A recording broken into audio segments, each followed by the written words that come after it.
I take a sip of my club soda as I watch the boxing match on the big screen. While I'd love to have a beer, that's not what I'm here for. When I'm scheduled to fight in a match, I go through a grueling process of abstinence. I watch my diet. No processed or refined foods. Only healthy, whole foods. No alcohol. No fucking. Not that there's been any fucking for me for years. I have 2 hands to sate my needs with, but I even abstain from self-gratification before a match. My trainers insist that a strict diet with no drugs of any kind, including alcohol, and no sex, helps build up the testosterone needed to really channel a good fight. I don't know how much I believe all that shit, but I do know I want to make sure my body is a well-honed machine when fight time comes around, so I follow their advice. I'm not much for heavy drink anyway. I prefer to keep a clear head about myself, but a good beer is hard to beat every now and then.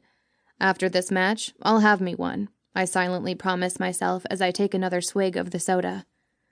"Oh, that's gotta hurt," the guy to my right says, his eyes glued to the screen. I look back up at the TV as Riker delivers a right hook to his opponent. I grunt in agreement. My brother sure knows his stuff when it comes to boxing. I'm glad I was able to talk him into taking it up instead of watching him waste away up on top of that mountain he lives on. He's only in his early 30s, like me, but he went into the military when we were younger. Unlike me. He's never told me what happened over there. All I know is that he came back a different man. He won't talk to me. He won't talk to reporters. Hell, he won't talk to anyone. Before I turned him on to boxing, he used to just sit up in his house, secluded away from everyone, brooding and doing fuck who knows what.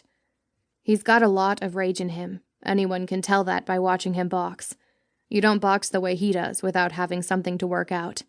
At least he has an outlet to channel his frustration into.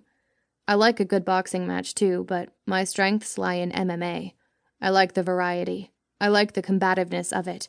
And while I don't have the aggression and internal turmoil my brother does, I have a passion for the sport. Riker KOs his opponent a minute later, and pride fills my chest for my brother. The ref holds Riker's hand up, declaring him the champion of the match. My brother accepts the applause, but he doesn't look jubilant like most victors of a fight do. He's just as stoic as usual, with the same grim, no-nonsense expression he's worn since he came back from overseas. I plop down some money on the bar and stand. Now that the match is over, I can go home and rest up for my own match.